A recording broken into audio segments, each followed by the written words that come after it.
that new apology from President Obama on health care, and a possible breakthrough on negotiations to contain Iran's nuclear program. NBC's John Carl and Martha Raddatz here with more on that. And John, let me begin with you and that presidential apology for a broken promise. Right, George. You know, you almost never see hear a president say, "I am sorry," and Barack Obama is no exception to that.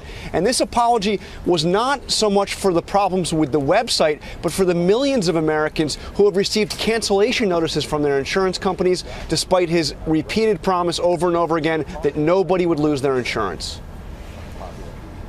I am sorry that they, are finding themselves in this situation based on assurances they got from me. We've got to work hard to make sure that they know we hear them and that we're going to do everything we can to deal with folks who find themselves in a tough position as a consequence of this. Now, despite the apology, the president pointed out that those insurance policies that are being canceled are what he called subpar insurance. And he pointed out that once the website is up and running fully, people will be able to find better alternatives, many of them for less money. So, George, this was an apology, but it was an apology with caveats. Meantime, the House is going to vote next week on a bill that would block any attempt to take away those policies from people who have them. White House reaction to that? The White House has made it clear they do not see a need for a legislative fix. They want no bill here. They say they will work within the current system. Okay, let's turn to Martha Raddatz right now, because Secretary of State John Kerry, Martha, is now flying to Geneva for those nuclear negotiations with Iran ahead of this possible breakthrough.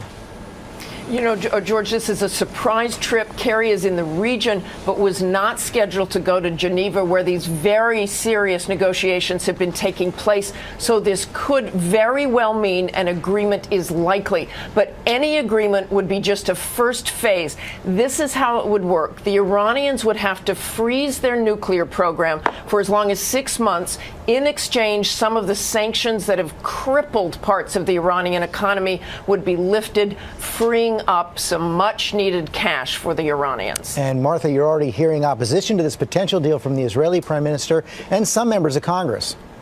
Well, Israeli Prime Minister Benjamin Netanyahu has made very clear that Israel utterly objects to this, saying Iran would be getting the deal of the century and that the U.S. would be making a grievous mistake, since Iran would still have the capability to enrich uranium. And many members of Congress are not happy about this either. Okay, Martha, thanks. We're going to have all the breaking news on this Sunday on This Week. Plus, I go one-on-one with Chris Christie after his big win on Tuesday.